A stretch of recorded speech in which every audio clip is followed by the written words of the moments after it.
Ok. Bom, gente, boa noite para todo mundo que está aqui presente. Muito obrigada pela participação de quem vai estar aqui ao vivo também. Contribuam com as suas considerações e perguntas. A gente está aqui nesse momento com a Karina e com a Alessandra. Estamos esperando a Rafa entrar, mas ela já tinha sinalizado para a gente que ela ia se atrasar um pouquinho, mas está tudo certo. E eu vou ser a facilitadora, então eu vou me apresentar, vou falar sobre o Ecoeleições, e em seguida eu passo a bola para as nossas queridas convidadas. E a gente vai começar, na verdade, com algumas assim, provocações, questionamentos, né, que eu vou fazer. E cada uma vai ter, obviamente, né, o seu tempo de resposta. E quem quiser também contribuir com a fala uma da outra, fica à vontade. E aí depois a gente vai abrir para as perguntas dos participantes ao vivo. Então, quem tiver pergunta pode escrevendo aqui no chat, que o Lourenço está administrando isso. E aí, no final, a gente finaliza e seremos todos felizes. Bom, para quem não me conhece, meu nome é Karen Rodrigues, eu sou adepta do movimento Desperdício Zero, que é um movimento também conhecido como Zero Waste, onde a gente busca reduzir o máximo de produção, né, de lixo no dia a dia. Eu tenho um blog chamado Por Favor Menos Lixo, já há 4 anos, eu sou adepta do Desperdício Zero há 5 anos, e eu tenho um blog há 4 anos, onde eu trabalho com o engajamento das pessoas em prol das questões socioambientais, e faz algum tempinho já, principalmente em cima do clima. E esse ano me juntei com o Lourenço e com o Mari nessa campanha da Ecoeleições, que na verdade é uma campanha muito mais justamente para o engajamento individual das pessoas pela pesquisa de consciente por candidatos. Então, muito mais do que a gente queria compartilhar conteúdo sobre isso, na verdade a gente buscou entregar ferramentas para as pessoas, para que as pessoas conseguissem fazer as suas pesquisas por si só e compartilhar isso entre as suas redes pessoais, né? A gente acha muito importante que as pessoas sejam proativas dentro das eleições. E aí, estamos aqui nesse evento hoje, junto com essas mulheres maravilhosas, jovens mulheres maravilhosas. E vou começar aqui fazendo uma introduçãozinha sobre a Alessandra, que é arquiteta urbanista, mestre em planejamento e desenvolvimento sustentável. Atualmente ela integra um grupo de trabalho que está construindo o plano de mitigação e adaptação à mudança do clima de Curitiba. Temos também Carinha Penha, minha Carina, minha quase xará, e eu quase xará dela também, só faltando, né, uma vogalzinha. Ela é bióloga maranhense, ativista climática, é articuladora do Engaja Mundo e mobilizadora da rede Nossas. Daqui a pouco vai entrar a Rafaela Brites também, que ela se define como uma mistura de Maria Bethânia, só isso apenas, com o Estúdio Ghibli, e é estudante de ciência política e transfeminista decolonial. Passar a bola aqui para a Alessandra. Alessandra, posso começar por você? Claro. Então, começa se apresentando, falando um pouquinho sobre o seu ativismo, sobre o seu trabalho, e vamos embora. Boa noite, todo mundo. Primeiro, eu queria agradecer, né, o convite para participar. Lourenço, obrigado pelo convite, pela organização. Karen, Karina, Rafa. É muito bom conhecer e interagir com mulheres que estão tão dedicadas, né? Tanto em relação a eleições, para as pessoas serem mais conscientes, né? Tomarem decisões mais conscientes, e também na questão de mudanças climáticas e sustentabilidade. Eu me envolvi com esse tema muito depois que eu comecei. Eu sou funcionária pública da Prefeitura de Curitiba, e quando eu entrei em 2012 na Prefeitura, eu comecei a trabalhar com numa secretaria meio, e a gente lidava muito com obras públicas. Eu acabei me envolvendo com muitos projetos de desenvolvimento também de novos instrumentos urbanísticos. E aí, em 2014, eu fiz uma pós-graduação de Direito à Cidade, aí realmente comecei a ir por esse caminho de querer descobrir mais, querer saber mais, me engajar mais também, né? O meu papel, assim, como cidadã, no dia a dia, de poder reciclar os produtos mais conscientemente, e também como funcionária da prefeitura, como que eu poderia ajudar de alguma forma também, como é que eu poderia atuar de alguma forma. E eu acabei fazendo meu mestrado em 2017, foi fora do Brasil, e eu estudei muito a questão da sustentabilidade em outros países, e como que os governos locais se mobilizam para isso e como que a gente pode fazer isso aqui no Brasil. E uma coisa que eu percebi muito nitidamente é que os cidadãos aqui no Brasil, eles não têm o conhecimento do papel de cada um, o papel do vereador, o papel do prefeito, o que você pode cobrar de cada um. Então isso, aí dentro da prefeitura, hoje no trabalho que eu estou, quando eu voltei do mestrado, eu comecei a trabalhar na Agência Curitiba de Desenvolvimento, muito na área de cidades inteligentes, tecnologia e inovação, e comecei a fazer parte do grupo de trabalho que está construindo o plano de mudanças climáticas de Curitiba. E aí eu entendi, né, e a gente como prefeitura tem visto hoje, desde o plano diretor, da revisão do plano diretor em 2015, e agora com esse plano de mudanças climáticas, que a gente precisa engajar outros parceiros, né, universidades, setor privado, e principalmente a população, porque assim, até nos melhores cenários, é muito difícil a gente conseguir atingir as metas se a gente não tiver a participação de todo mundo. Então, assim, foi muito importante, né, e a gente abrir um pouco a prefeitura, porque às vezes também tem dois lados, né, a prefeitura se fechar no seu trabalho e a população esperar muito que o setor público faça tudo. Né? E cada um tem um papel nisso, né? A gente tem o papel de fazer as cobranças, mas tem o papel no dia a dia também, né? Como vocês participam de associações, ONGs, cobrar das empresas, a questão de logística reversa, a questão de usar menos materiais, você fazer escolhas conscientes, né? E pressionar, digamos, o setor privado para também tomar atitudes mais conscientes. Então, assim, acaba sendo uma cadeia, né? Que envolve todo mundo. Muito bom. Karina, com vocês. Karina, diga lá, fala um pouquinho de você, do seu ativismo, do seu trabalho. Essa apresentação é ótima, né? Ai, gente, que massa estar aqui com vocês. Eu quero também super agradecer o convite. Adoro estar nesses espaços, assim, acho que a gente escuta muito, vê pontos que a gente pode atuar e ver como, sim, tem muita gente fazendo muita coisa massa, né? Então, isso também, em meio a tantas coisas doidas que estão acontecendo, isso também é um motivo de se comemorar. Bom, eu sou maranhense, falo aqui de São José de Ribamar, que fica na região metropolitana de São Luís, capital do Maranhão. Desde muito cedo, assim, eu sempre fui muito atraída pelo tema ambiental, né? Então, eu costumo falar que bem pequeno eu já falava que eu queria ser ambientalista e tal, então eu já tinha aquela pegada mesmo de tentar entender o porquê das coisas, né? O porquê, às vezes, é tão natural para a gente já fazer as coisas no nosso dia a dia, né? Jogar um lixo na rua e tal, essas pequenas atitudes, até as grandes atitudes, né? Aquilo que cabe a nós, aquilo que cabe aos governos, ao Estado, e tentar entender essas coisas todas. Eu sou formada em biologia, formei no começo do ano, antes da pandemia, e em 2015, foi a última festa, assim, antes da pandemia, uma semana. E aí, em 2015, eu entrei no Engaja Mundo, que é uma organização onde, inclusive, eu conheci a Rafa, que vai entrar daqui a pouco aqui, maravilhosa. E dentro do Engaja Mundo, né, eu fui muito atraída por isso, né, por tentar entender como que os grandes processos internacionais acontecem e como isso chega até o município que eu moro, tá? José de Ribamar. Como que acontece lá do outro lado do mundo, chega aqui na minha região, sabe? E por morar numa zona periférica, esse foi um tema que chegou para mim de uma forma que não chega para 90% das pessoas que moram perto de onde eu vivo, sabe? Então, é um desafio muito grande entender a sustentabilidade que a gente quer viver, o que dá para a gente fazer ou o que não dá, o que pode ser algo mais real, olhando para as formas de vida que a gente tem.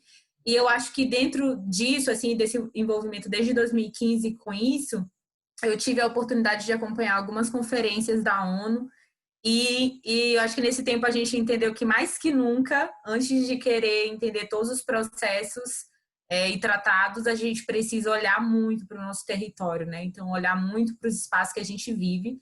E aí, dentro do Engaja Mundo, a gente sempre tenta priorizar muito a questão da diversidade a questão da escuta popular, a questão do jovem se aproximar da política, né? Porque a gente sabe que às vezes é muito complicado. Quando você fala essa frase, parece até que muita gente já acha assim, então vocês formam pessoas para serem políticos, né? É muito isso, parece que a política está nesse processo. Então, quando você entende que a gente pode interferir, que a gente pode co-construir políticas públicas, que a gente pode ajudar a entender tudo isso, ocupar espaços públicos, né? Eu acho que isso é o básico que a gente deveria saber, mas que muita gente ainda não sabe. Então, o nosso desafio é como levar isso para a juventude, né? E aí, nesses últimos anos, a gente tem criado algumas metodologias que ajudam de forma, como a gente fala, mais descontraída, né? O nosso objetivo também é falar de temas globais de forma bem descontraída, o que a gente chama de Sexify dentro do Engajamundo. Então, o objetivo é chamar a galera e entender que você é jovem, independente se você mora aqui no Maranhão, no Rio de Janeiro, a forma como você fala, a sua cultura, independente de qualquer coisa, você pode sim fazer política, você faz política, né? E eu acho que é muito importante a gente entender, porque eu acho que a gente, quando fala das questões socioambientais, tem dois tipos de pessoa, né? O que sabe que faz política e muitas vezes faz muito errado, assim, quando a gente pensa nessas questões, e o que faz no seu dia a dia, mas que não sabe que está fazendo e talvez não entende o poder que tem, né? Das atitudes individuais e coletivas. E aí, dentro do Engajamento, a gente trabalha muito isso, a gente tem duas metodologias, uma é chamada Caminhos da Solução, que a gente trabalha muito essas questões de como que, até já foi falado aqui, né? Muitas vezes as pessoas não sabem nem o que é uma Câmara de Deputados, né? O que o vereador faz, o prefeito, e a gente precisa, de fato, ir pelo caminho da educação. A gente apoia muito a educação, a gente trabalha com 3 pilares, um deles é a educação, também somos uma organização ativista. Então, sim, também fazemos muitas ações ativistas, porque a gente também acredita que isso é um poder democrático que muito tem nos ajudado. E desenvolvemos metodologias, que eu acho que ao longo quem sabe aí a gente pode falar um pouco mais sobre isso. E uma coisa bem bacana que a gente tem feito, assim, muito ligado às questões socioambientais e decisões que a gente tem que fazer, entendendo do ponto de vista de que a gente precisa educar para entender, saber para proteger, foi que no ano passado a gente conseguiu colocar aí no mundo um projeto de educação climática que se chama EduClima. Ele foi co-realizado por jovens de todas as partes do Brasil. Até agora só teve uma cidade que a gente conseguiu de fato tirar do papel e colocá-lo para acontecer, que foi em Natal, no Rio Grande do Norte. Mas as nossas ações são muito voltadas para isso, né? E enfim, muitas questões para serem faladas, né? Mas é isso, nosso objetivo principal, assim, enquanto organização, é trabalhar a política com a juventude, fazer com que a galera se engaje, fazer com que a galera entenda que nós somos parte da solução, como a gente costuma falar, né? E isso é muito além de uma frase, é muito de tipo, de fato, colocar isso no nosso dia a dia e trazer isso para as nossas diversas realidades de juventude que a gente tem hoje no Brasil. E é isso. Muito bom. Vou ressaltar aqui só que a Alessandra está em Curitiba, né? E a Karina está no Maranhão. Eu estou no Rio de Janeiro. Então, assim, está sendo eu acho isso interessantíssimo, né? Porque a gente está falando de eleições municipais, né? Do Brasil inteiro, né? Obviamente. E, enfim, questões climáticas, a gente já vai falar sobre isso aqui, mas as questões climáticas, elas trazem consequências diferentes para cada região do Brasil, né? Então, automaticamente, a gente vai ter aí, vai ter que se virar de formas diferentes, né? Porque as coisas que vão acontecer são de acordo com as regionalidades. Rafa já entrou, Lourenço? Eu não vi aqui. Rafa, Não. Você está aí?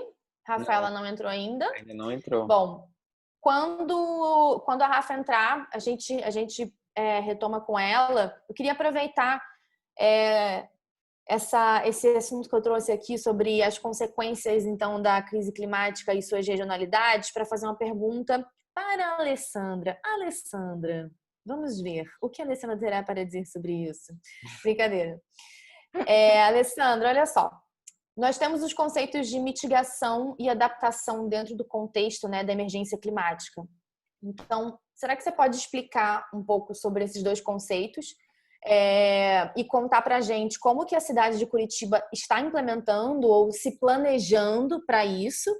E aproveitar também para contar para a gente como é que o seu grupo de trabalho opera junto com a administração pública, para a gente se inspirar também, né, e adaptar isso para as nossas cidades.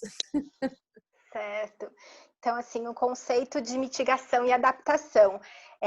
A adaptação às mudanças climáticas é quando a gente sabe que vai acontecer, né? Por exemplo, hoje aqui em Curitiba choveu muito, tem alguns lugares que tem alagamento, então você toma medidas para reduzir esses impactos, né? Você cria galerias maiores, você coleta essa água. A mitigação são as suas ações que vão diminuir a possibilidade de acontecer esses problemas, né? Esses efeitos adversos, assim, a própria mudança climática, né? Então, a diferença é basicamente isso. Aqui em Curitiba, a gente, num primeiro momento, a gente está trabalhando muito em medidas de adaptação, porque elas são mais emergenciais, né? Elas são mais urgentes, a gente tem que trabalhar até esse ano. Em Curitiba, a gente já sentiu muito, acho que todo o Brasil, né, a questão de cada lugar sentiu de maneira diferente, né, as mudanças que estão acontecendo, mas em Curitiba a gente está com uma seca que historicamente nunca tinha acontecido, com rodízio de água, racionamento, então assim, o que a gente pode agora fazer para mudar isso, né, a prefeitura tem feito alguns poços artesianos, as pessoas estão colocando mais caixa d'água em casa para poder, mas também a própria Sanepar, que é a companhia de água, trabalhando com a educação para as pessoas reduzirem, fiscalizando desperdício, tentando trabalhar também que a população se conscientize que a água vai acabar se ninguém cuidar, né? E aí a questão da mitigação, a gente já trabalha num médio e longo prazo, porque são ações que demoram um pouquinho mais, assim, você vai implementando e você vai evitar que esses efeitos aconteçam na cidade. A Prefeitura de Curitiba, ela está finalizando a construção do plano. Esse plano de Curitiba, ele está sendo construído com uma cooperação internacional da C40, que é uma rede de cidades, hoje tem 96 cidades no mundo, e é uma rede de cidades para as mudanças climáticas, justamente para fazer esse tipo de intercâmbio de experiências e fornecer consultorias também para cidades que estão construindo esses planos. No nosso plano, a gente tem medidas tanto de adaptação e mitigação, mas como ele está sendo finalizado, a gente pretende que a partir do ano que vem a gente já consiga implementar muitas ações, né? A gente tem ações prioritárias ali, e a gente já comece a implementar isso. Já tem alguns projetos que a gente já está desenvolvendo, que a prefeitura já conseguiu financiamento e que entra no plano, a questão da mobilidade, né, dos ônibus elétricos, a gente substituir parte da frota, tem a questão dos painéis solares, a gente também está com financiamento internacional para instalar painéis solares tanto no prédio da prefeitura, que já foi feito, em alguns terminais de ônibus, expandir isso, né? Então, a gente já tem algumas medidas em andamento. Mas um ponto que foi uma ação prioritária, que a gente discutiu muito, que era muito importante para a gente colocar, é a questão da educação ambiental, a educação para a sustentabilidade, para as mudanças climáticas.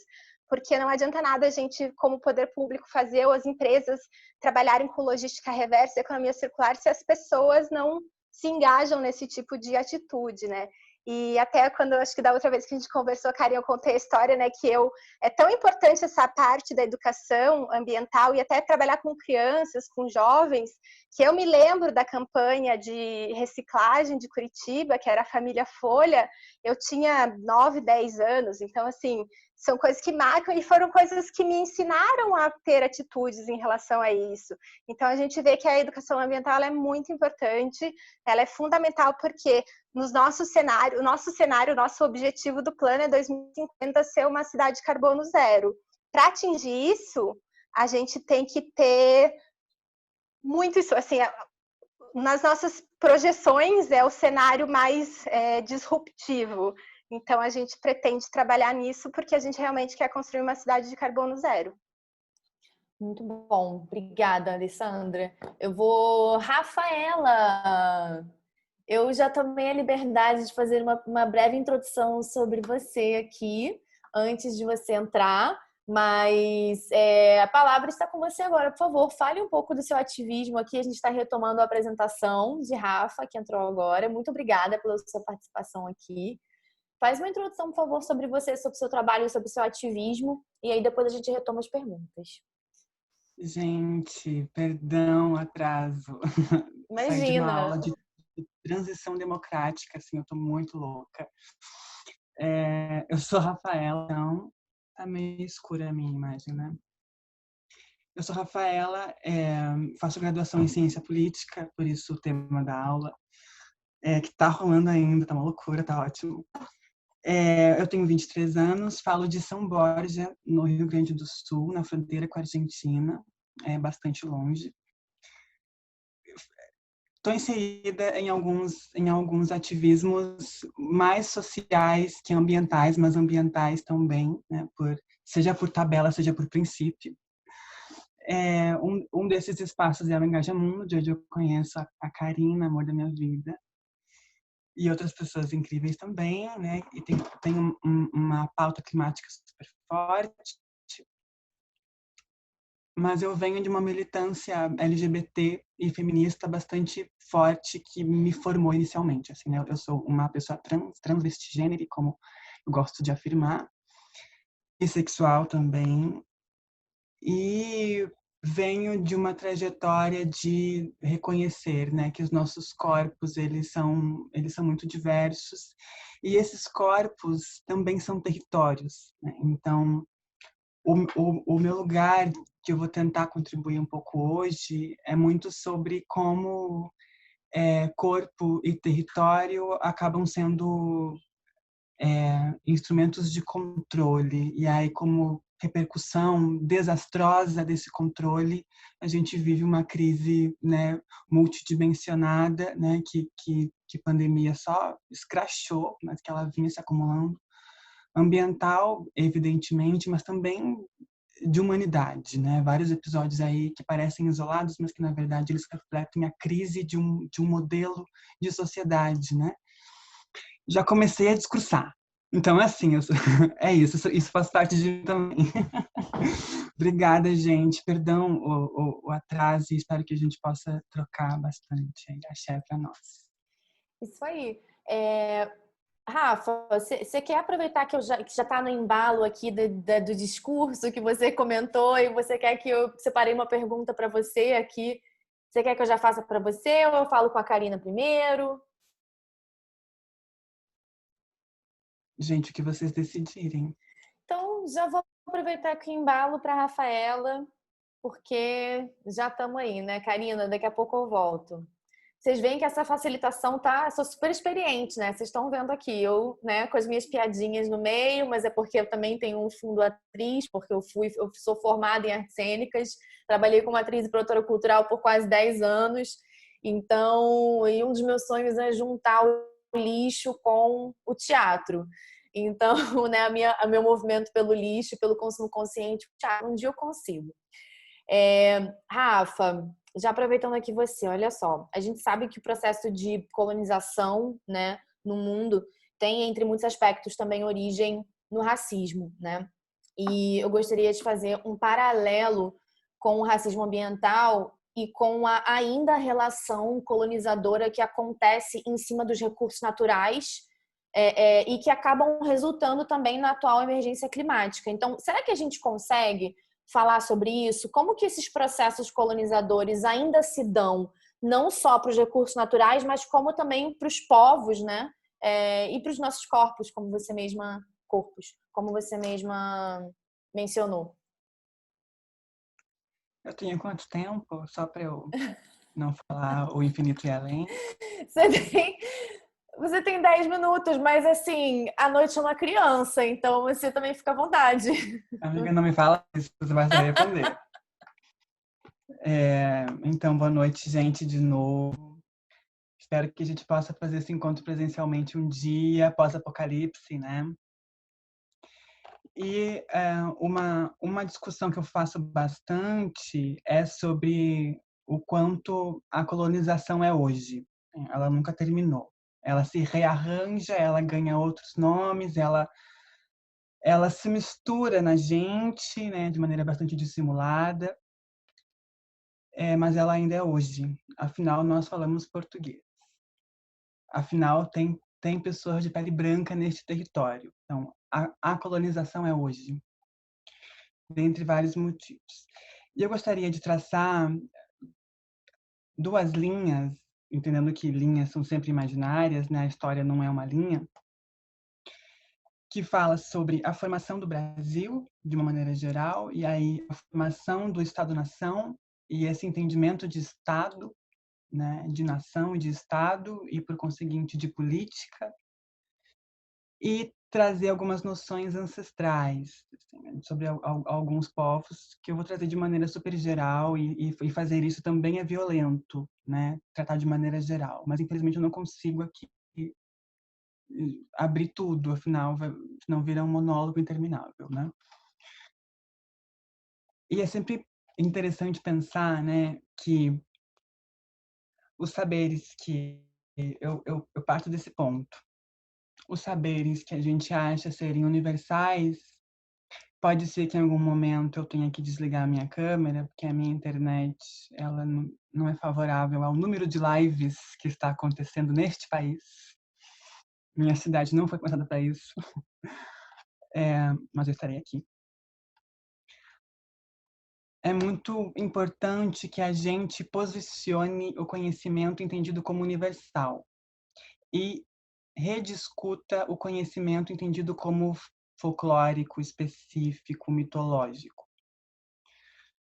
Porque uma das bases de maior sucesso da colonização foi trazer com eles uma noção muito específica de humanidade, de civilização, e aí, na esteira do que você falava, Karen, de recursos, né, e de um entendimento sobre esses territórios.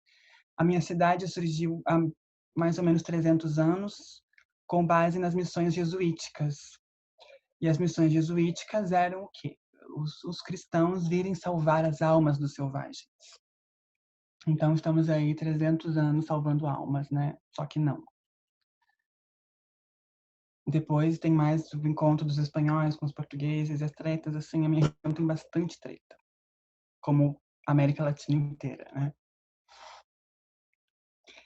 E essas noções muito específicas de Estado, de instituições, de política que vem da polis, que nunca aconteceu neste território, né? Polis é um fenômeno super específico, de uma comunidade super específica, que até foi importante, né? Mas ela é super elevada na sequência de eventos e acontecimentos daquela pequena península chamada Europa, tão superestimada, né, que se colocou diante do mundo como precursora, o baluarte da razão e da luz da evolução humana.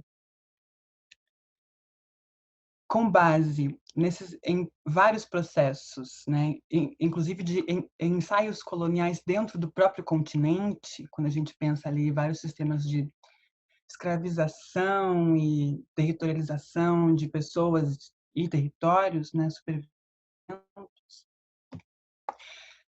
eles vão conformando dentro do pensamento não só o pensamento intelectual, mas o pensamento político, né, dos agentes políticos e também das pessoas como um todo, que aquilo que eles viviam era a civilização, eles eram os racionais e os demais povos eram selvagens, né? Não tinham inteligência, não eram civilizados. Então, um fundamento muito importante, muito central para eles, além da questão econômica e dessa visão, né, de natureza como recurso, recurso como lucro, lucro como poder, o fundamento é religioso, querendo ou não, né? Infelizmente, as religiões cristãs elas são muito usadas e deturpadas para tentar justificar várias ações horrorosas, né? E esse pensamento que a gente pode posicionar, né? Esse pensamento político dentro de uma tradição do liberalismo político e econômico, né? Que a gente conhece hoje desse jeito. E aí, enfim, várias coisas, as navegações, busca pelo Eldorado, Espanha vira o país mais rico do planeta, né? Só roubando de vários povos daqui, de civilizações tão sofisticadas como os Incas, tão sofisticadas como os astecas, os olmecas, os maias. Tive a honra de conhecer uma mulher de origem maia no México. E, assim, se existe um povo visionário, são os povos ancestrais, né, gente? E com base, então, em toda essa noção de recurso, com base numa separação do indivíduo da natureza e com base numa orientação para preciso de dinheiro, afinal, dinheiro é poder, o velho capitalismo, né, gente? Que ainda não acontecia, mas vem depois. Como consequência disso, surge o Brasil como um grande negócio escravista a fim de levar lucros para a metrópole. E o braço racista e sexista desse processo colonial neste território, hoje chamado Brasil, é fundante. O Brasil não existiria sem os pilares racista e sexista. E aí eu gostaria de trazer como um exemplo, né, existem vários pontos que a gente pode trazer como muito sintomáticos do choque e da violência que foi e é a chegada desses colonizadores aqui, a maneira como eles narram os povos, como eles tentam vestir os povos, como eles ensinam a língua, como eles ensinam a religião e diversas outras coisas. A maneira como eles se reproduzem com as mulheres desses povos a partir de estupro, né? A primeira miscigenação no Brasil, ela é baseada em violência sexual, né? É um traço dos portugueses, enfim. E esses povos, né, inicialmente deste território, antes chamado de Pindorama, né, depois batizado com vários nomes até virar Brasil, e povos de África, eram civilizações de outras matrizes, com organizações completamente diferentes, inclusive até muito mais interessantes, quando a gente hoje está aqui refletindo, olha para passado, enfim, coisa de 1000 anos atrás, e eles parecem ser os nossos atuais progressistas, assim, né? Os atuais para Frentex, né? Porque quando a gente pensa, por exemplo, que na época das missões jesuíticas daqui da minha cidade, os jesuítas se depararam com nações indígenas, em especial os minuanos, que tiveram um certo impacto, tem um certo imaginário. Obrigada pelo tempo, amor. Eles narram horrorizados o quanto essa sociedade concebia mais de 2 gêneros. Óbvio que eles não entendiam assim. Eles olhavam e diziam, olha lá, um homem vestido de mulher. Perverso, né? É, obviamente, um crime. E falarei de crime depois. Então, essas sociedades, elas, inclusive algumas sociedades naquela pequena península da Ásia chamada Europa, tinham uma organização, inclusive de gênero, muito mais livre, muito mais diversa, e quando era baseada em apenas homem e mulher, não era numa noção tão patriarcal como a nossa, né? Existia uma complementaridade muito natural. E aí, nesse sentido, eu preciso trazer a história da travestilidade brasileira. Porque a história de como esse país lida com as travestis brasileiras, lida com a gente, é a história da formação do Brasil. As primeiras travestis brasileiras foram negras e indígenas, né? Que foram escravizadas e traficadas. Os colonizadores, obviamente, se chocaram em ver aquelas entidades femininas, né? Que eles chamavam de macho, como na sua produção de conhecimento, né? E então essas mulheres, quando interpeladas pela violência colonial, são compulsoriamente obrigadas a se tratarem como um homem. Quando elas se recusavam a ter, enfim, seus cabelos raspados, se recusavam a usar as vestimentas que eles impunham, elas eram mortas. E este tem sido o nosso destino, né, no Brasil. em vários países, obviamente, mas no Brasil em especial, né, pelos índices pela triste marca no ranking mundial, né, de país que mais mata e violenta pessoas trans no mundo. Essa travestilidade vai se formando enquanto uma identidade que ela é racializada e ela é territorializada. E quando ela é territorializada e marginalizada, ela é relegada a processos de ocupação urbana que são extremamente precarizados o tempo todo, né? Quando a gente pensa o surgimento das favelas, quando a gente pensa o surgimento das grandes periferias, né? E os momentos de ocupação urbana e tudo mais, e todas as consequências disso, né? Em questões de direitos humanos básicos, né? Saneamento, acesso e diversas coisas, né?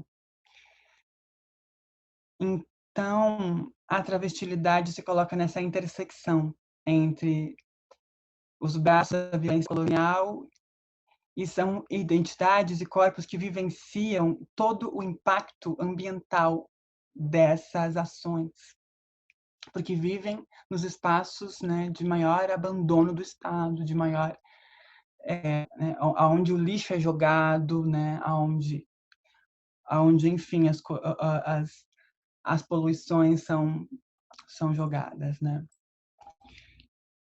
E aí, pensando em todas as agendas que a gente tem, né, ouvindo o relato maravilhoso de Alessandra, né, sobre várias coisas andando em Curitiba, infelizmente eu perdi o início. Como que a gente pode pensar a implantação dessas agendas com o histórico das instituições que a gente tem, pensando que o modelo de política que a gente tem não está pegando as pessoas, né? As tradições de povos que constituem o Brasil, que não são europeus, têm outra tradição de organização social. Talvez política não dê conta de expressar a forma de organização desses povos, porque eles não se veem separados do meio ambiente, porque eles não são, não existe eu e o meio ambiente, existe uma coisa só. Não existe um corpo d'água, existe uma entidade viva que nos banha e que nos dá alimento. Então, essa tradição eurocêntrica e depois euro-americana de uma especialização dos saberes e por consequência, de uma especialização das instituições que nos dão até alguns bons frutos, mas a um custo muito caro, como que a gente pode pegar instituições que virtualizam tanto a experiência de viver, como que a gente pode implantar agendas, né? Por exemplo, a agenda que você comentava sobre a descarbonização, né? Como que a gente encara um projeto de implementação de descarbonização quando a gente está mexendo numa das maiores indústrias do mundo, que é de petróleo. E isso é mexer com grandes empresários, né? Quando a gente pensa em indústrias internacionais, a gente fala de multinacionais, né? E quando a gente fala de multinacionais, a gente fala de seus centros estarem nos países desenvolvidos, né? No que eles... Tá bom, amado, desculpa. Já estou concluindo. No que eles chamam de desenvolvidos, né? Com base nesse desenvolvimento aí todo virtualizado, todo separado do meio ambiente, todo degradando pessoas e territórios o tempo todo, explorando a força de trabalho delas e explorando através da força de trabalho delas o meio ambiente, acabando com ecossistemas, enfim, a gente já conhece, né? Todos os impactos. Como que a gente pensa, por exemplo, um modelo de gestão das águas que entenda todo o ciclo da água, a água que existe em nós, a água invisível que está nos processos de produção e que a gente não vê. A mesma água que está correndo no meu esgoto, que depois vai cair no oceano, né? Ou então, quando a gente pensa na sociobiodiversidade, que no Brasil se criou um plano nacional de sociobiodiversidade baseado em questões econômicas, de valorizar produtos locais, né? Mas é muito mais do que isso, né? Quando a gente pensa povos tradicionais lidando com a biodiversidade de seus territórios, né? Então, em outro momento eu comento as complexidades mais específicas da política municipal e como que a gente pode pensar saídas, né? No momento, o diagnóstico é horroroso, como a gente sabe, é um dos piores possíveis, mas existem grandes histórias de resistência e existem algumas saídas. Assim, a gente tem alguma esperança, não muita, tá? Eu sou bem pessimista, mas existe alguma, né? Existe maneira de seguir resistindo e se cuidando. Já vai aqui depois, Rafa, a gente conversa sobre isso, tá? Mas aí agora que você falou assim, eu sou pessimista, aí já pegando um pouquinho, Sabrina Tese 11, você é fatalista, realista, pessimista, ou depois a gente conversa sobre esses termos, né? Porque tem diferença também, né? Eu me considero realista, só que a realidade está um pouco ruim, mas a gente muito obrigada pela sua contribuição. Imagina, a gente só teve que interromper mesmo para manter aqui, até porque algumas pessoas podem ser que tenham que sair. Karina, tô aqui nervosa com a pergunta que eu vou fazer para você. Eu já tô aqui assim, ai meu Deus, será que eu faço? Será que eu não faço? Tô nervosa. Porque olha só, não, vamos falar a verdade. Assim, eu cresci ouvindo, isso é coisa de adulto, isso é assunto de adulto. Isso né, sempre tem essa, pelo menos da forma como eu fui criada, né, tem assunto de adulto, tem assunto de criança, né, você ainda é muito pequena para saber. Então, durante muito tempo a gente ouviu que certas coisas são assuntos de adulto. E agora, né, a situação atual do mundo, né, estamos vendo um levante dos jovens de todas as idades, né, por diversas questões, não só ambientais, mas trazendo aqui para a pauta ambiental climática, indagando sobre o próprio futuro e sobre as decisões tomadas pelos tais adultos, né, mais experientes. Então, assim, eu tenho 34 anos, o meu despertar para o meio ambiente e o clima não foi quando eu tinha 15, 16, 13, nem 20, foi depois. Então, você pode falar um pouco para a gente como é que é crescer já sob a iminência de uma emergência climática e sobre a importância da juventude também ocupar conselhos locais e também poder de decisão? Sim, tentaremos aqui, né? Eu só queria complementar, assim, que eu acho que e aí tem a ver com isso também, e com essa fala da Rafa, eu acho que eu fico muito feliz, apesar de tudo, assim, que a gente vive e sobrevive também, eu fico muito feliz da gente estar vivendo uma época em que a gente tá, e aí na tua fala, Rafa, tu traz isso, né? Que a gente fala muito de, tipo, reconectar o que foi desconectado, né? Porque parece que hoje as pessoas falam tipo assim, sabe, não tá mais do jeito que tem que ser, não tá mais natural, mas o que que é o natural, né? O que que é o natural do ser humano, né? Que eu acho que é essa conexão que a gente quebra muito forte com o nosso próprio ambiente.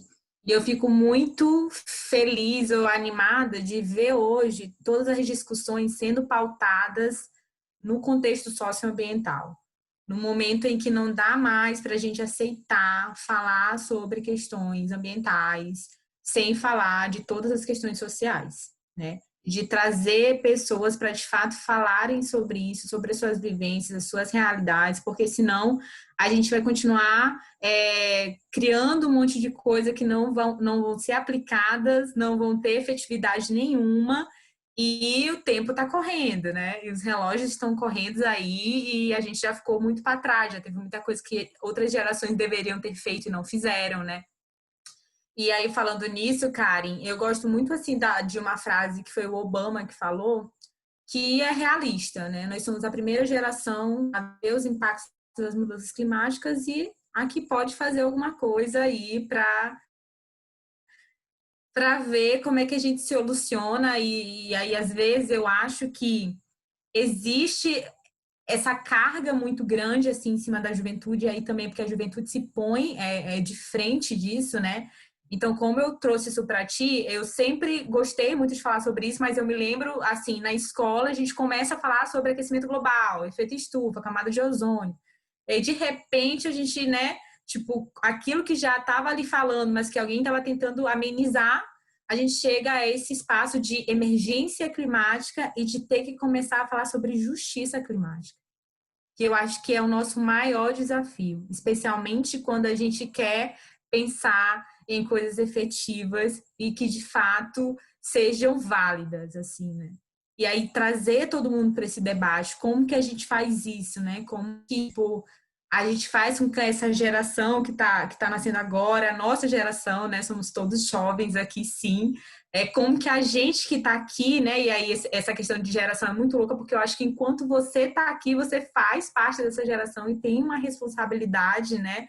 Muito grande. Então, essa é a nossa geração. O que que a gente está fazendo para colocar força nisso, para trazer esses debates, sabe, para além de espaços como esses aqui que são muito importantes, mas para levar para esses espaços que de fato vão acontecer, né? Vão acontecer decisões, às vezes uma assinatura, sabe, que vai tipo mudar a vida de milhares de pessoas. Então, eu acho que a gente acompanha isso, como nos últimos 5 anos eu tenho estado bem próxima da pauta ambiental e da pauta climática especificamente, eu vi uma grande diferença, assim, nesses últimos 5 anos.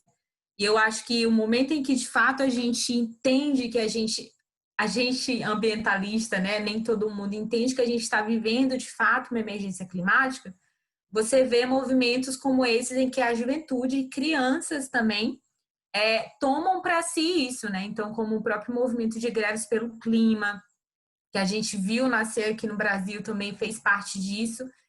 E o que é muito louco, mais uma vez, que aí gera uma crítica também, né, para a gente, que há tanto tempo a gente fala sobre isso, há tanto tempo a gente expõe isso, há tanto tempo o Brasil é o país que mais mata ambientalistas, há tanto tempo são todos esses dados ruins, né? Se você só parar para pensar, a Rafa traz uma coisa, eu trago isso aqui também. Olha que louco isso, assim, né? Que tá ligado ao Brasil que a gente tem hoje, a esse país mais mega biodiverso do mundo, né?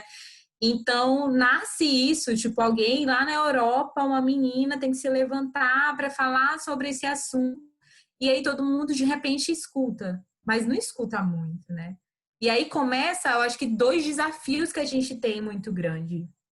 De fato, mostrar que a gente está falando sério, muito sério, e pensar soluções, e aí eu acho que vem muito forte isso de tipo, vocês só trazem, né, que tá as coisas fazendo errado e tal, e aí a gente se cobra de trazer soluções também. Então, olha que louco, né? Tipo, não só vivendo a sua infância ou adolescência ou juventude, mas criando soluções para tentar salvar o mundo que você quer continuar vivendo, né? E de fato tendo uma galera muito focada nisso, né? E por isso eu digo assim, e nos últimos 2 anos que eu estive na coordenação do grupo de trabalho, eu e a Paloma também, a gente assumiu esse compromisso de tentar incluir muitas pautas dentro da pauta ambiental, porque é o que a gente acredita. Então, trazer a pauta de gênero, trazer a pauta de raça para dentro do debate ambiental, né?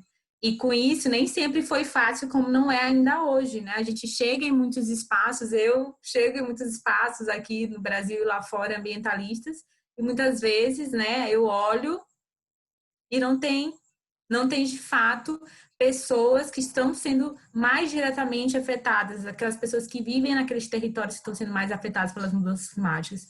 Então, isso me preocupa muito, né? Então, a gente hoje está tendo uma sensibilização maior, a gente vê a galera, é isso, se vocês não estão fazendo o dever de vocês, a gente vai ter que fazer, né? Então, você vê esse movimento que parece absurdo, né? Tipo, a galera deixar um dia de ir para a escola para ir manifestar o futuro que quer, mas eu acho que é isso, assim, e cada vez mais a gente vê esse protagonismo muito grande, e eu acho que fazer parte disso, assim, desse movimento, né, às vezes já me acho até assim, já não tô mais conseguindo acompanhar tudo que tá acontecendo, porque de fato é muito louco, é todo dia uma coisa acontecendo, né? Mas você vê uma força, né? Uma força do Brasil e os países vizinhos, sabe? Coisas que a gente nunca viu antes, olhando para a América como um todo, né? Que aí a gente fala todas as partes de todos os cantos, fazendo esses movimentos serem mais globalizados e como trazer isso para o nosso município, né? Então, essa galera que agora vai votar pela primeira vez, uma galera também que está chegando aí com 16 anos e que já tem essa consciência de alguma forma, né? Hoje eu estava escutando no jornal que a gente está acompanhando essa loucura aí que está acontecendo nos Estados Unidos, né? Que é louco e que também não tem como não dizer que é um efeito assim do que a gente vem mostrando e cobrando. E eu vi que os dados já estão trazendo que, tipo, a maioria são jovens que estão votando agora pela primeira vez, que já deu essa reviravolta aí, essa coisa muito louca. Então, de fato, está tendo uma responsabilidade muito grande de criar uma juventude ou de pessoas que estão nascendo agora, sabe? Pessoas que estão crescendo, que estão se formando, ou até pessoas mais velhas mesmo, né? Que de fato querem parar para pensar nisso pela primeira vez na vida, sabe? Que talvez nunca pensaram sobre essas questões na vida. Mas as questões socioambientais, elas são tão profundas que qualquer pessoa, mesmo sem ouvir falar de clima ou de alguma palavra que a gente adora falar, e que se eu falar aqui todo mundo vai entender, mas em algum outro espaço você vai chegar e ninguém vai entender do que você está falando. Mas se tu começa a falar sobre o teu território, que aí pode ser a tua cidade, que aí pode ser o lugar onde você vive, que aí pode ser você, como a Rafa traz, e isso é muito forte, né? De fato, a gente está falando sobre isso. Alguma coisa que já aconteceu, você vai trazer, não sei o que é isso que tu tá falando, mas alguma vez isso já aconteceu, sabe? Na vila que meu avô morava, que ele era pescador, ele me lembra disso aqui que acontecia, ou disso aqui ou daquilo outro. Então, esse conhecimento, e é muito louco, porque a gente vê novamente a gente tentando resgatar os conhecimentos dos povos originários, né? Que sempre ensinaram como que a gente poderia viver aqui, né? E aí a gente corre, eu sou bióloga também, né? Então sou cientista, mas vejo a gente correr atrás de soluções que a gente já tem, né? Então isso é muito doido. E aí ver a juventude tendo que trazer isso de volta, né? Tendo que resgatar isso, falar, a gente precisa escutar as pessoas que estavam aqui antes da gente, a gente precisa reconhecer isso antes de tudo, né? A gente precisa entender que meio ambiente somos nós também. E aí enfim, né, um dia a dia de altos e baixos. Outro dia uma pessoa entrou em contato comigo para participar de um evento aí, enfim, né, foi muita gente super conhecida. E aí ela perguntou mais ou menos o que eu fazia. Eu falei da nossa atividade com a juventude e tal. E aí ela falou que eu não tinha muito o perfil que eles estavam procurando, porque eu falava muito de questões sociais e eles queriam alguém que falasse de natureza. E isso me preocupa, né? Porque quem são ainda as pessoas que de fato estão ganhando esse holofote de falar sobre essas questões? São pessoas que ainda desassociam, são pessoas que não entendem, são pessoas que, mais uma vez, estão ocupando um espaço que é de tantas pessoas por direito, né? Então, eu acho que a nossa militância aí dentro do ativismo socioambiental é, de fato, cada vez mais conectar tudo, né? E fazer com que as pessoas falem disso no seu dia a dia, pensando não só as questões mais pessoais, como também as questões coletivas, né? E aí, para finalizar minha fala, eu sempre trago muito isso, porque eu também tenho sido bem crítica com a forma como a gente tem construído a nossa sustentabilidade e que, mais uma vez, a gente está culpando pelos impactos do mundo. Porque muitas vezes eu tenho estado muito preocupada pelos discursos que a gente está construindo e repassando, né? Esses discursos ambientais que falam que se a gente não fizer coisas que parecem muitas vezes impossíveis para a nossa realidade, fazem a gente se sentir muito mal por isso, né? E meio ambiente é mobilidade, e muitas vezes a galera que mora na periferia já coopera muito com mobilidade, porque pega muito ônibus, mas não é porque quer, não, é porque é o jeito, sabe? E isso foi uma coisa que, inclusive, me aproximou muito do tema de racismo ambiental, né? E a primeira coisa que eu sempre costumo falar foi mobilidade. Eu comecei a pensar sobre mobilidade e isso foi me levando a tantas outras coisas que, no fim, me trouxe para os primeiros questionamentos que eu faço desde criança, né? Que é olhar e ver que o onde eu vivo, a minha comunidade, ela é diferente dos outros bairros. E a gente sabe por quê. Quando eu olho a cor das pessoas que moram aqui, eu entendo o porquê, né? Entendo o porquê que esse bairro é tão desvalorizado, é conhecido por tanta violência e por tantas outras questões. E como isso está envolvido nas questões ambientais, totalmente envolvido, né? Mas é muito desafiador tentar mostrar isso para as pessoas, mas estamos seguindo aí com essa juventude e acho que a gente está caminhando para algo bom. Eu espero muito. Também é realidade, né? O caminhar para uma coisa boa também é realidade, apesar das coisas estarem bem densas e pesadas. Eu, assim, pensando agora sobre a fala de vocês três, né? Se nós somos natureza, então é óbvio que o social é ambiental e o ambiental é social. Nós somos sociais, nós somos natureza, né? Então, e é muito, agora, é muito tanto isso que você falou, Karina, como o que vocês três falaram, né? Olha que louco a gente, primeiro, tendo que resgatar os saberes originários, sendo que eles sofreram e ainda sofrem, né, sendo descredibilizados por isso ou sendo zero reconhecidos por isso, primeira coisa, né? Segunda coisa, como que a gente foi desconectado, nós não nos desconectamos, nós fomos desconectados da natureza, então agora a gente acabou criando essa mentalidade desconectada e pensando em duas coisas diferentes. A gente está pensando no ambiental, na sustentabilidade ou, né, no meio ambiente, na natureza, como uma coisa extra. Então a gente está tendo que ter um setor extra para isso, criar, né, conselhos extras para isso, de tão desconexo que está, em vez de estar dentro da gente, o nosso olhar já ser automaticamente ambiental. Então a gente acaba tendo que criar uma matéria específica na faculdade para isso. A gente tem que criar, né, dentro de cada empresa um setor para isso, de tão desconectado que está. E agora falando um pouco sobre esse tema e eleições, uma coisa que a Rafa falou, né? Realmente, será que o nosso atual sistema político dá conta de representar o que somos, né? Mas ainda é o sistema que a gente está, e as eleições são agora, no final de semana, então a gente meio que acaba tendo que ainda ter que praticar a política dessa forma. E aí, dentro disso, eu queria falar um pouco sobre, vamos lá, como é que as políticas locais afetam, né, o clima global, por que é importante a gente eleger candidatos que aqui eu digo não são candidatos apenas climáticos, mas sim socioambientais, ou seja, tudo isso que foi falado aqui, se a sociedade é diversa, então ela precisa ser tratada como tal, ela precisa ouvir a diversidade. E eu acho também que, assim, é um pouco complicado a gente exigir de um candidato que ele já entenda e que ele aborde todos os aspectos, né? Porque estamos todos em desconstrução, espero eu que todos estejamos em desconstrução.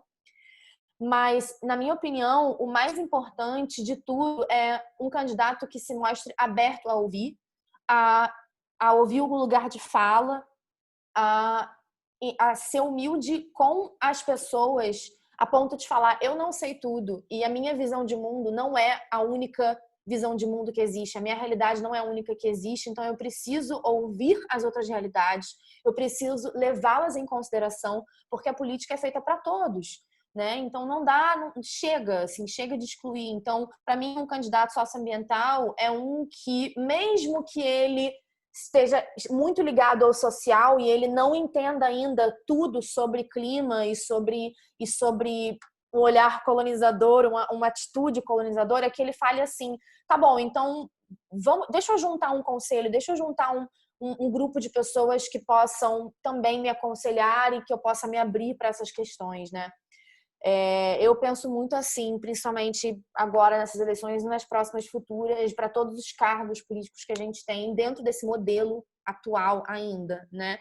Mas, bom, gente, está aberto aqui não só para quem tinha pergunta, mas para a gente começar também uma discussão como é que as políticas locais afetam, né, o clima global e os nossos corpos enquanto territórios também. Karen, posso falar? Não? Cara, eu amei a fala das três, porque a Alessandra começou a trazer uma questão que está sendo implementada agora, né? Um plano de ação climática que tenta solucionar um problema antigo. Aí a Rafa trouxe uma visão histórica de como essa visão de mundo colonizadora e toda essa violência que vem de todos esses processos históricos foram se somando e também foram um dos grandes fatores que contribuíram para essa crise climática que a gente está vivendo. E a Karina trouxe também um pouco de futuro, né? Falando da juventude, dos próximos passos. Eu achei muito massa essa composição, assim. E é realmente pensar que eu gosto muito dessa abordagem subjetiva, né? Sobre esse tema de mudanças climáticas, porque a mudança do clima é algo palpável, é concreto, sabe? Tá aumentando a temperatura, os corais estão morrendo, tá tendo chuvas, tornados e tal. Mas isso está acontecendo fruto de uma visão de mundo deturpada, né? Que foi o que a Rafa trouxe, sabe? E um livro muito interessante que eu li foi Sapiens, que ele mostra uma breve história da humanidade, né? Que ele vai se construindo. E realmente foi a cultura europeia, a visão de mundo europeia, colonizadora daquela época que vingou no mundo inteiro e que se desenrolou em todos esses sistemas de capitalismo e de opressão e de lucro. Então, acho que se a gente se a gente for debater clima, né, que é uma parte técnica e científica, a gente tem que considerar os fatores subjetivos que ocasionaram isso e todos os fatores sociais e todas as opressões e injustiças e movimentos que aconteceram isso, que levaram a isso. E eu acho que isso é o mais difícil de virar a chave, porque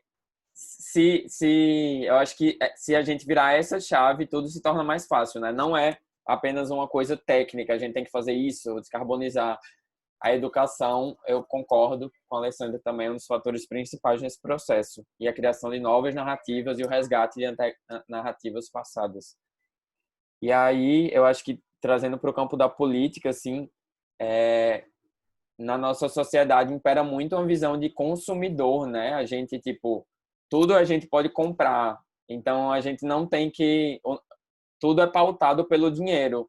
E eu acho que a política essencialmente nos pede uma proatividade desinteressada, no sentido de interessada pelos impactos, pelo social.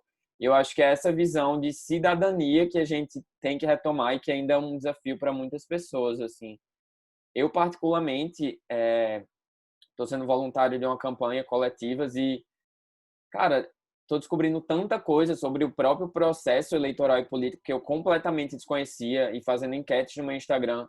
As pessoas não sabem quantos vereadores tem na sua cidade, as pessoas não entendem como são eleitos vereadores pelo quociente eleitoral, as pessoas não sabem do papel de prefeitos e vereadores, as pessoas não enxergam formas de colaborar, espaços de participação. Então, realmente, é algo que, como a Karen falou, também está completamente setorizado, né? É tipo, política está aqui, meio ambiente está aqui, todas essas coisas estão em caixinhas e eu acho que falta essa integração. Era isso a minha contribuição. Eu queria fazer uma contribuição também. Fala, Alessandra. Só avisar pro pessoal aqui que a Karina perdeu a conexão.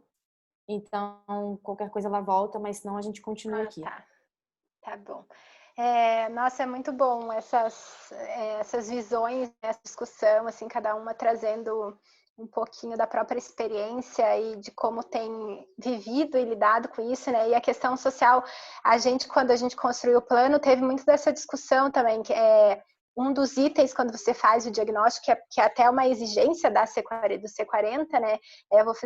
Fazer um estudo de vulnerabilidade social e econômica. Então, isso foi um fator considerado no nosso plano, mas a gente vê que, mesmo com planos ou com cidades que estão um pouco mais na frente ou não da gente, o impacto das mudanças climáticas ele é desigual, né? você considerando as faixas, né, mais pobres. Então, assim, como é que você muda isso? Como é que você efetivamente implementa políticas que olhem primeiro para essas pessoas mais vulneráveis, que são os que têm mais pressa, né, os que precisam da ajuda mais rápido, né, e é os que precisam também fazer parte da construção, né? Não somente estar no fim da linha, a gente tem que construir isso junto. E aí, falando especificamente de eleições, uma coisa que eu tenho me preocupado até um pouco, assim, nos últimos anos, e agora com a pandemia, acho que foi mais crítico, assim, é a questão de negar a ciência, né? Quanta gente tem cada vez mais negado a ciência, tanto... Não vou nem entrar no coronavírus, mas falando de mudança climática, né? O próprio Trump, que saiu de Acordo de Paris, assim, um líder de um dos países mais influentes do mundo negando isso. Então, assim, como é que a gente vai conseguir combater isso, né? Então, a gente tem que voltar para o nosso lugar, nosso círculo, nosso meio, tentar trabalhar isso, escolher políticos que você vai votar que, primeiro, tenham a consciência, eles podem não ter o conhecimento completo de tudo, mas que tenham a consciência, como a Karen falou, que pelo menos sejam abertos a entender o que é e trabalhar com isso. E também, até o Lourenço falou, né, da campanha coletiva, né, das candidaturas coletivas, eu tenho visto também uma tendência assim, do candidato se apoiar, né, principalmente vereadores, se apoiar, construir o plano de governo, né, da candidatura, um apoio com diversas pessoas diferentes. Eu tenho, assim, eu procurei isso, né, agora parece para votar nessa eleição, candidatos que não estejam sozinhos com aquele discurso, né, para ganhar voto, mas que tenham uma equipe que está trabalhando em diversas fontes, com diversas pessoas diferentes, para que realmente, quando ele chegue lá, ele represente uma parcela maior e consiga, né, mudar alguma coisa, porque o que é importante do vereador, né? A gente falando, primeiro o prefeito ele tem que ser aberto e disposto, né, como aqui em Curitiba, para construir um plano. Mas um segundo passo para a gente conseguir implementar as ações é a questão de legislações, incentivos fiscais. Então, isso, se você não tem uma Câmara de Vereadores que ela é aberta a esse tema ou que ela milite por esse tema, você não vai conseguir, né, aprovar nada e aí não vai conseguir implementar muita coisa. Então, a gente tem que pensar, né, ter esse pensamento, assim, que é o sistema como a gente está inserido, então vamos tentar usar o sistema da melhor forma, né, nos informar e votar em pessoas que a gente tenha pelo menos um mínimo de consciência que a gente vai conseguir cobrar alguma coisa depois.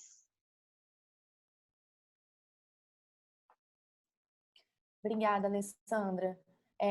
Eu abri aqui para pergunta, se alguém que estiver participando quiser contribuir ou com uma pergunta escrita ou quiser falar também no microfone alguma coisa, alguma pergunta para alguém que está participando da nossa roda, ou algum pensamento que teve aqui diante disso.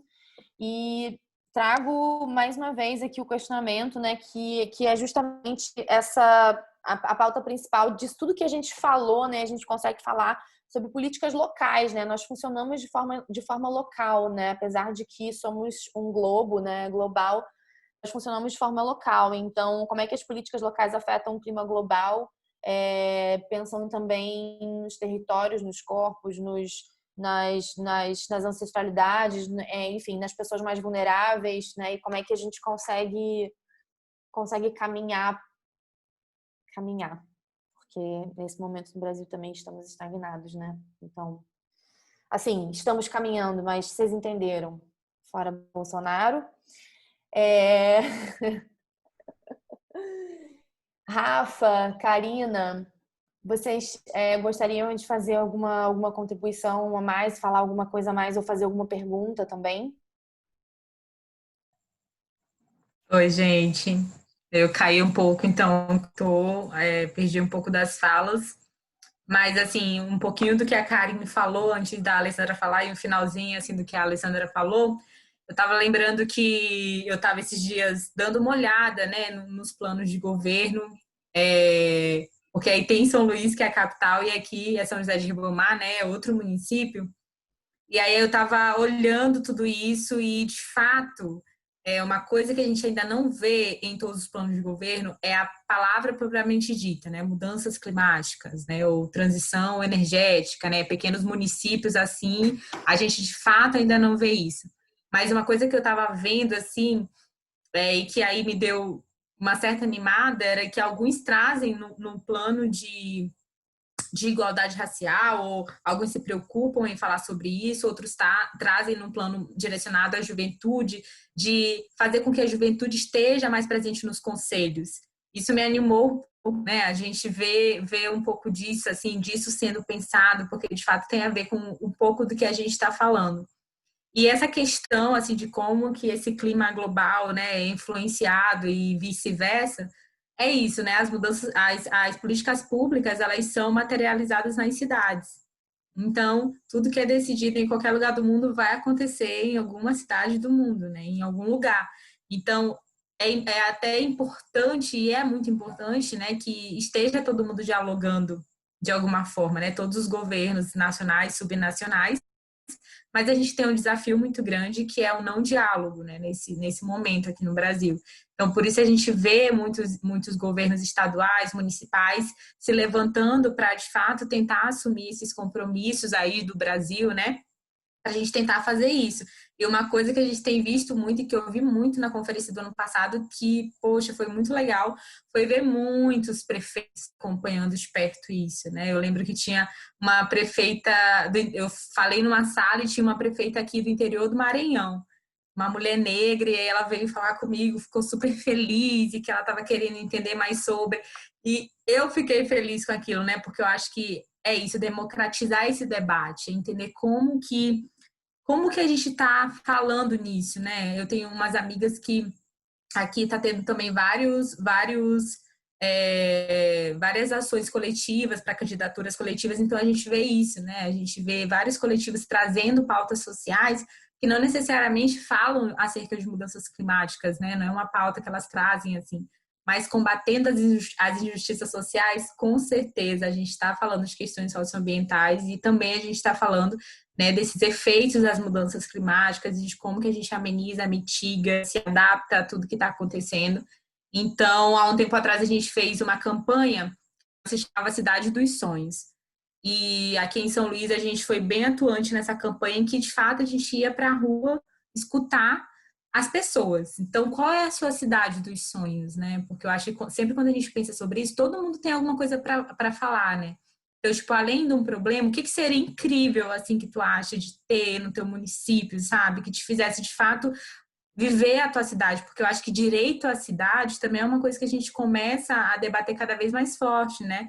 Então, seja direito à cidade, direito à periferia, já tem uma galera falando sobre isso também, umas críticas super interessantes.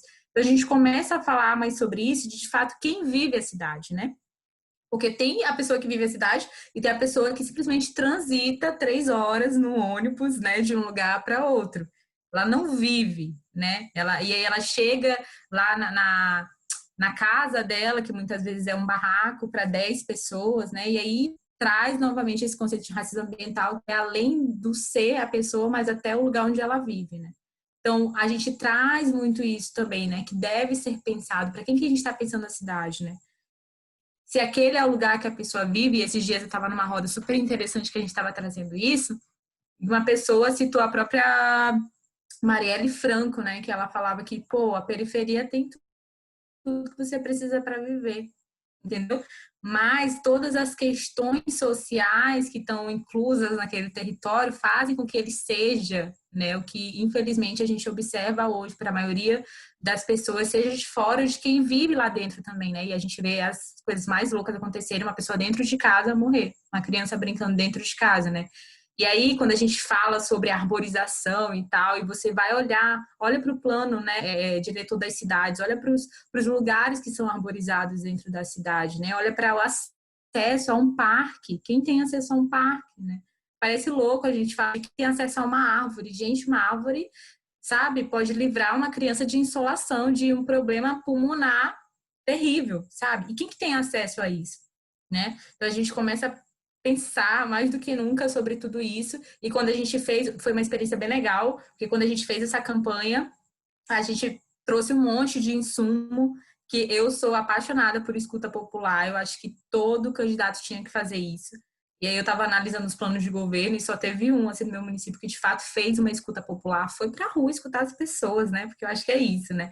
Muitas vezes, tipo, tem uma coisa ou outra legal no plano de governo e tal, mas é sempre isso, né? Tipo, é o gestor, a pessoa que quer ser gestor, pensando com um grupo de pessoas que não representa a totalidade da pluralidade de uma cidade ou de um município, de um território, como que vai chegar, de fato, né, a ser efetivo para as pessoas. Então, eu sou assim, só queria deixar isso aqui aberto, que eu sou muito fã de escuta popular, que qualquer coisa que a gente faz, desde uma campanha até um plano de governo, tem que passar por isso, né? E eu acho que só assim, de fato, a gente conhece as reais necessidades das pessoas e constrói soluções não ilusórias, né, gente? Porque tem umas coisas assim que são, né? Na cara você olha e percebe, não é possível, né? Isso aqui não tem como acontecer, ou isso não vai dar certo. Mas, infelizmente, a gente ainda vê muito. Mas é isso que eu queria compartilhar, assim, eu acho muito massa a gente tratar sobre isso e acho muito legal que cada vez mais a gente esteja se empoderando da política em si, né? Desde a política diária até o ato de votar e a importância que isso tem. E é isso, vamos continuar fazendo isso. Acho que é isso, gente. Eu queria compartilhar mesmo algumas coisas boas e algumas nem tão boas nesse processo.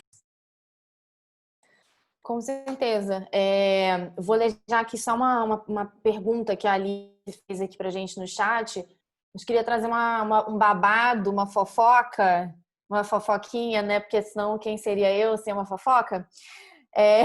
Fofocar é humano? Não, brincadeira.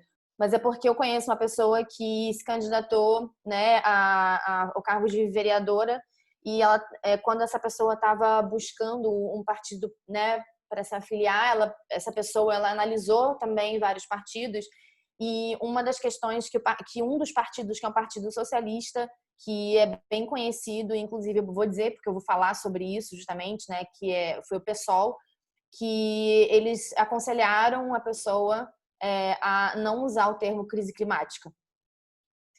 E por que eu tô falando isso? Por que eu falei, eu vou falar o nome do partido, né, PSOL? Porque uma coisa que você trouxe agora, a Alessandra e Karine também trouxeram agora, que a gente precisa falar, a gente precisa aprender a falar os nomes e a falar os termos.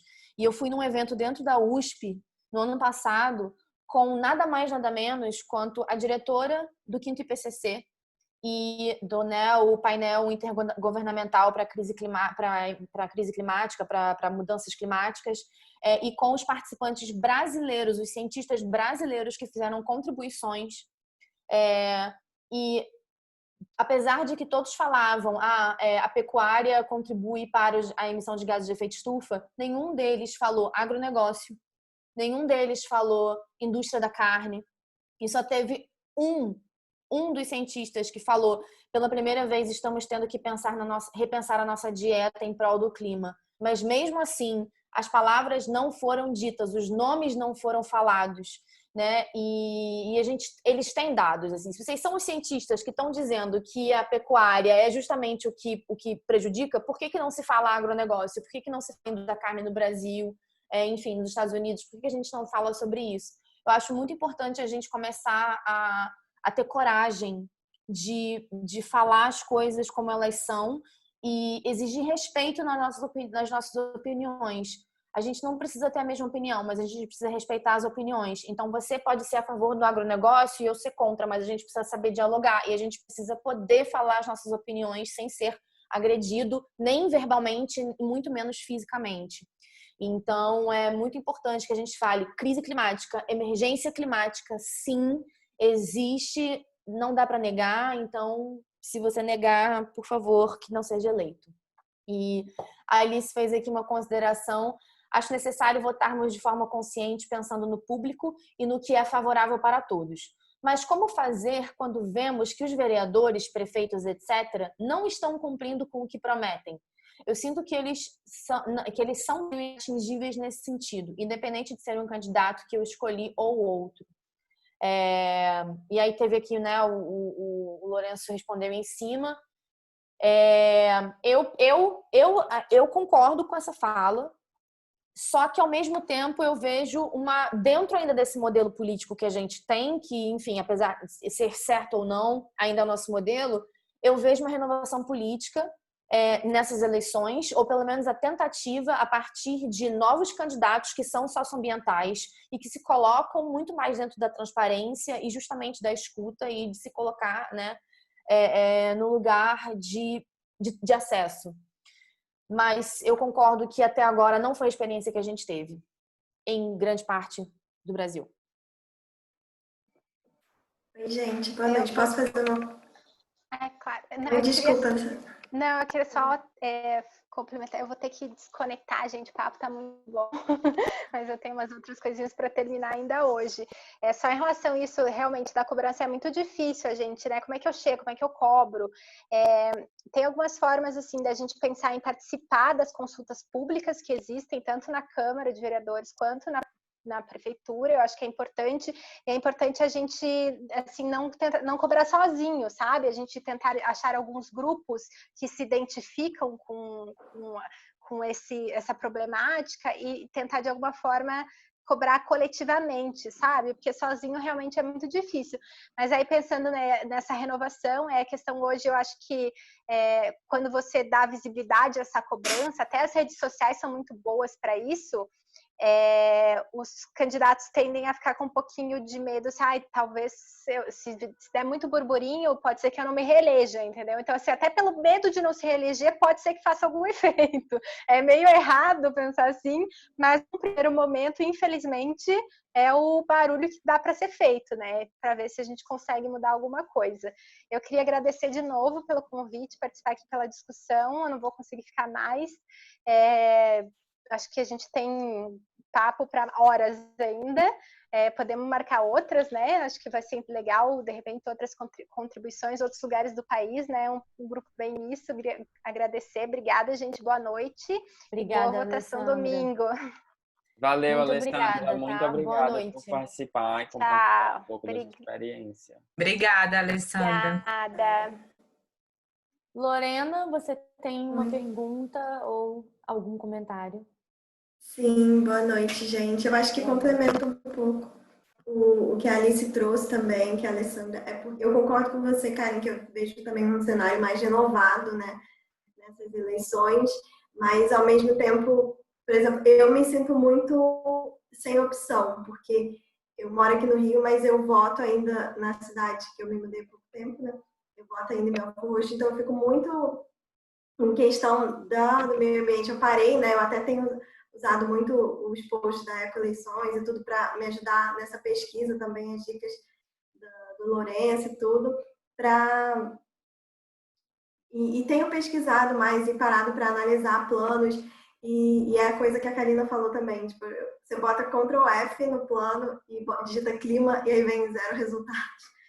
E assim, é muito bizarro ainda, né? Mas, enfim, é uma realidade que eu imagino que em outras cidades também aconteça muito. E assistindo também as campanhas, né, na TV, eu vejo que são as mesmas campanhas, os mesmos assuntos, as mesmas promessas de 10, 20 anos atrás, sabe? Não se renova nesse sentido, né?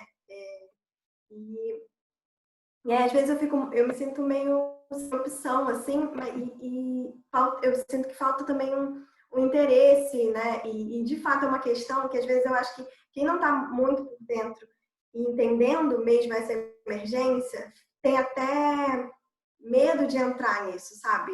Tipo, parece que é uma coisa meio inalcançável o tema também, sabe? E aí também tem a questão, né, do negacionismo, essa antipolítica toda Trump e tal, e aí se você toca no assunto, vai, né, enfim, vai ser polêmico enfim, onde as pessoas podem ter rabo preso, vai ser polêmico com a população. E aí eu fico pensando muito em candidatos, quando você tem um cenário que não tem muitos candidatos que falem sobre isso, que isso não está muito explícito nas promessas ou nos programas, né, e planos de governo. Como que a gente poderia, tipo, cobrar, né, também, como a Alice trouxe, mas também, de alguma forma, apoiar, sabe? Porque, às vezes, eu acho que, eu não sei, né, eu tipo assim, não me sinto a melhor, a pessoa mais, talvez, apropriada. Não sei se a gente se sente pessoas, assim, capacitadas, talvez, para apoiar, né, um governo, não sei. Mas, ao mesmo tempo que a gente tem disposição, eu acho que que a gente é necessário nesse cenário, sabe? Eu me pergunto muito como de fato agir, sabe? Porque eu vendo as coisas, às vezes eu sinto vontade de me candidatar, tipo, meu Deus, sabe? Somos e aí, duas.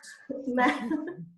E aí eu fico assim, mãe, eu vou me candidatar. E aí, e aí é isso, sabe? Como que a gente fica mais, assim, passos para, enfim, caminhos mesmo para a gente se sentir mais parte, como a Alessandra trouxe, né, das consultas públicas e tudo, mas eu não sei, assim, eu fico pensando em tantas possibilidades, sabe? Desde, tipo assim, criar parques ou olhar para a política de gestão de resíduos, enfim, tem tanta coisa que dá para ser feita, mobilidade também, que já falaram aqui. Então, assim, tem tanta coisa que dá vontade de realmente cuidar da cidade, assim, sabe? E eu digo, a gente já, eu digo participando da política mesmo, porque movimentos sociais, essa mudança cultural já vem acontecendo, mas, assim, a política, às vezes a gente fica muito, como movimento social, às vezes falta estrutura e a política tem verba para fazer coisa grandiosa, sabe? E a mudança estrutural mesmo na política, sabe? Por mais que seja importante e muito importante a educação ambiental e toda a questão cultural das pessoas, é ali na política, né, que eu acho que vai se tornar estrutural mesmo essa mudança. Karen, deixa eu só, vamos tentar responder, tipo, conversar sobre essa pergunta e finalizar a gravação, né, para não ficar mais de 1h30. Mas a gente, depois, quem quiser continuar conversando, a gente continua. Pode ser? Sim, pode ser. Bom, Rafa. Vai lá, Rafa. Gente, assim, vários tremores, né, ao longo de várias falas. Primeiro que esse sotaque de Lourenço é um jogo sujo, gata. Não faz isso comigo. Não, peraí, gente. Não, peraí, rapidinho. Não começa a me deixar nervosa aqui, não. Já tô... Porque eu fico louca com o sotaque de todo mundo. E assim... Nossa, tinha tanta coisa pra falar. Lorena, a Lorena que falou agora, que fez essa pergunta. Eu penso que o pensamento é esse mesmo, Lorena. A gente se botar no rolê, entendeu? A gente... Porque assim, a gente cobra a mudança do nosso sofá. Às vezes a gente vai fazer alguma coisa, mas, como ela disse, a política tem grana para fazer isso, tem estrutura para fazer isso. É fácil? É de boa? Não. É violento? Demais. Lourenço falava antes, né, sobre estar conhecendo a experiência de viver uma mobilização eleitoral, né, pela primeira vez. Depois me conta de quem é a candidatura. Eu também estou não é o meu primeiro contato, mas é a primeira vez que eu trabalho de fato voluntariamente numa candidatura aqui em São Borja de uma travesti preta do meu bairro, né, pelo PT. Aí vocês imaginem. Está tendo uma ótima repercussão, assim, mais do que eu imaginava, grandes chances de eleição, inclusive, esse dia histórico vai chegar ao Brasil. Mas é um processo, gente, de muita violência, de muita solidão, porque se colocar na política como a gente conhece, e apesar de tudo, ela tem que ser preservada, né? Uma coisa que é muito importante, que, assim, eu bato muito no sistema político, eu bato muito nos parâmetros científicos, mas, assim, democracia e ciência são coisas que precisam ser preservadas e valorizadas. Isso é indiscutível. A maneira, o método, os arranjos, aí a gente briga. Mas é indiscutível que devam ser, né, levadas a sério, né? Mesmo que se discuta no Brasil se de fato existe democracia ou um ensaio de alguma coisa, né? Considerando aí as desigualdades tão abissais, né? E eu queria comentar sobre a política municipal é que, primeiro, a gente precisa estar nela, seja trabalhando numa candidatura, seja se candidatando, né, gatas? Imagina a Karina prefeita. Eu ia no mesmo dia para a cidade dela, entendeu? se elegeu hoje, amanhã estou com a minha mochilinha. E isso implica se colocar em contradição. Isso implica entrar para partidos, porque os partidos são importantes. Tá uma merda? Tá uma merda. Mas eles são importantes. Os partidos, eles estruturam o processo político inteiro, desde a transição democrática, né? Que aconteceu de maneira muito específica no Brasil, né?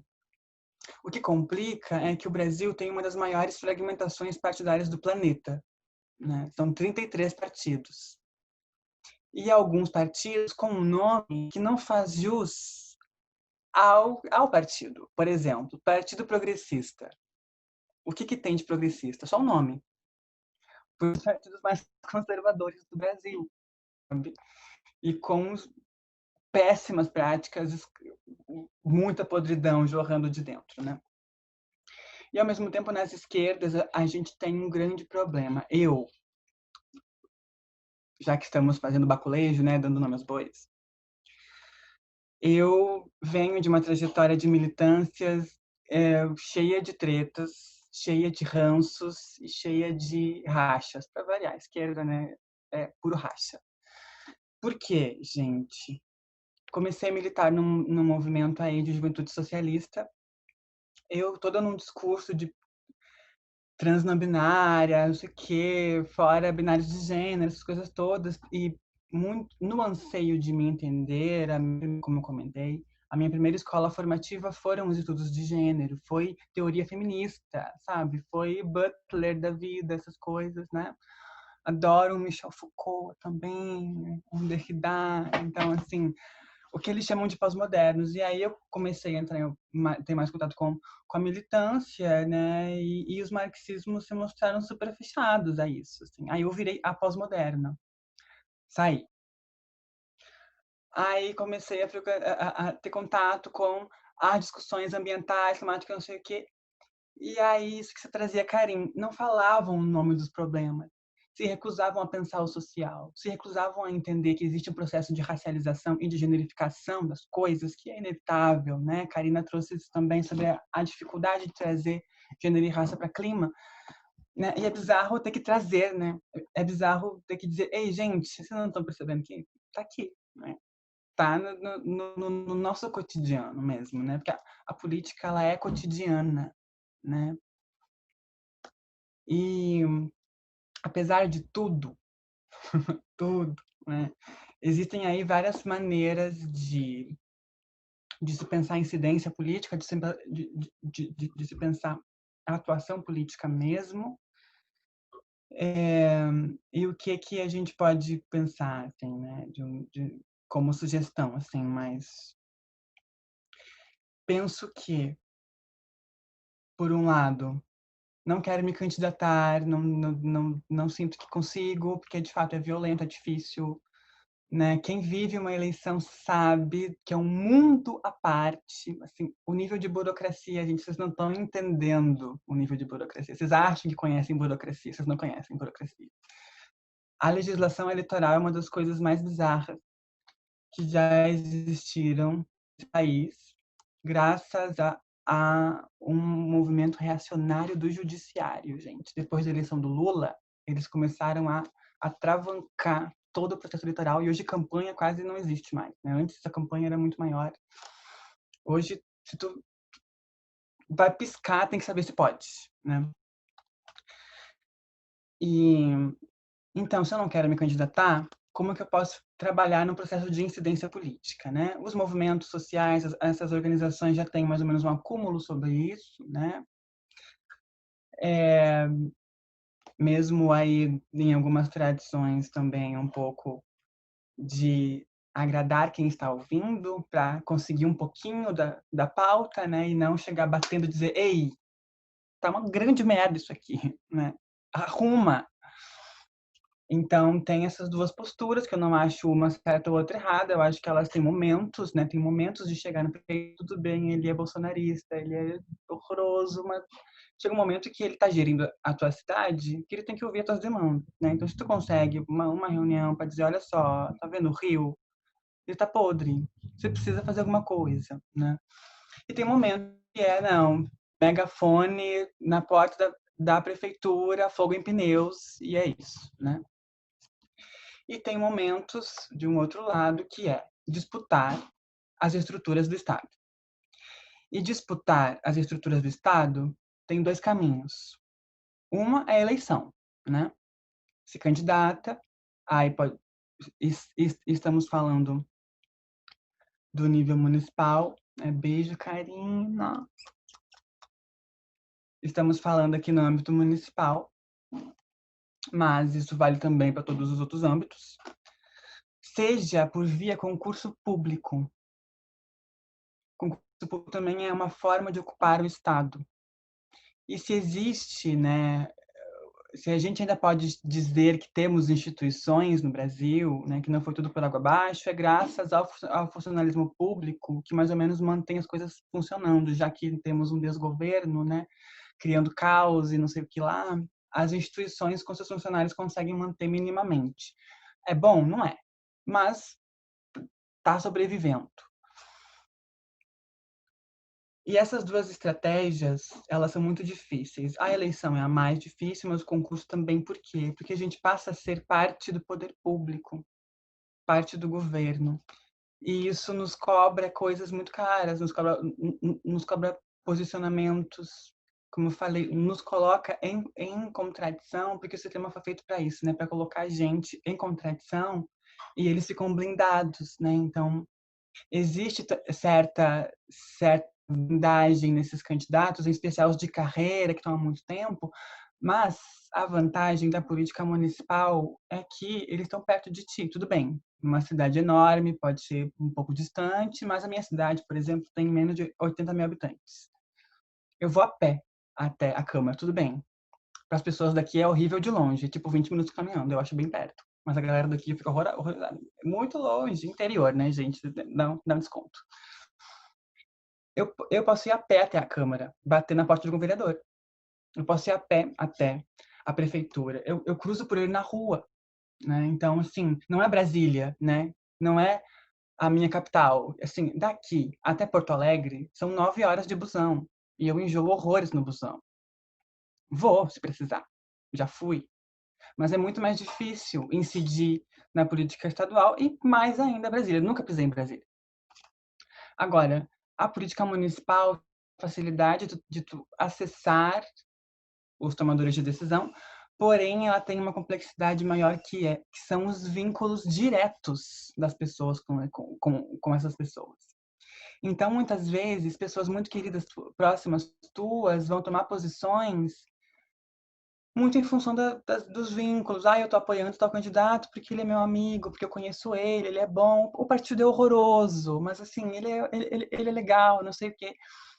Então, a política municipal tem essa facilidade e essa complexidade um pouco maior, e que vai exigir muito mais da gente quando a gente pensa numa ação e quando a gente pensa num se colocar à disposição para concorrer, sem falar na dinâmica partidária, que daria um webinar só para ele. Cada partido tem aí a sua maneira de organização, né? E suas complexidades internas, né? O PT, por exemplo, assim como o PSOL, são partidos muito grandes e divertentes. Então, tem vertentes dentro do partido que brigam, que não se conversam. E como que tu entende isso? Como que tu transita dentro do partido, né? Como que tu cria vínculos para que na tua política municipal tu consiga fortalecer, né? É uma grande. Então, a gente pode marcar um outro webinar, talvez pós-eleições, né, para a gente poder respirar, para pensar aí essas maneiras todas, né? Eu creio muito que o caminho é pela política, não existe caminho sem política, gente. A gente pode detestar, a gente pode querer mudar tudo, mas não existe caminho sem política, né? E a gente precisa fazer eles entenderem, já tô acabando, que o Estado, ele foi criado por uma elite muito específica. Mas o Estado tem uma dívida histórica com a gente que é periferia, com a gente que é parte de alguma minoria que seja, principalmente com as pessoas que vivem os impactos dessa política desastrosa e insalubre. A saída, gente, é é resgatar a saúde coletiva como uma área que nos orienta. Porque a saúde coletiva fala que ter saúde é ter direitos. Ter saúde é ter acesso à educação. Ter saúde é viver num ambiente democrático de verdade. Ter saúde é não ser violentada.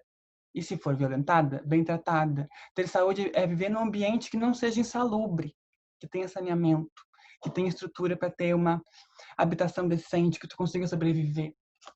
Então, gente, a política tem que ser saudável de novo. Ela está insalubre para nós. E o mundo está sofrendo com isso. Então, se existe uma saída, é a gente entender que a gente precisa cuidar. Perdão, passei o tempo de novo. Imagina, Rafa. Eu amei a Fala, contribuição. Lourenço. Não, só para finalizar aqui a live, mas eu topo ficar conversando um pouquinho mais depois sobre essa questão política. A gente vai encerrar a gravação, você quer dizer, né? A gente vai encerrar a gravação só, que vai botar no YouTube. Agradecer a participação de todo mundo, quem vai ver pelo YouTube, nossas queridas convidadas maravilhosas. Adorei o papo, de verdade. E é isso, a gente continua se mobilizando. Vou pausar aqui. Sim, a gente vai colocar as redes sociais de cada um também, no corpo do YouTube e do Instagram. Então, quem quiser seguir cada um aqui que participou aqui também. Eu vou ficar mais um pouquinho, então, até para falar também aqui sobre a pergunta da Lorena. É só colocar stop, parar a gravação, né? Não vai perder não, né? Amigo.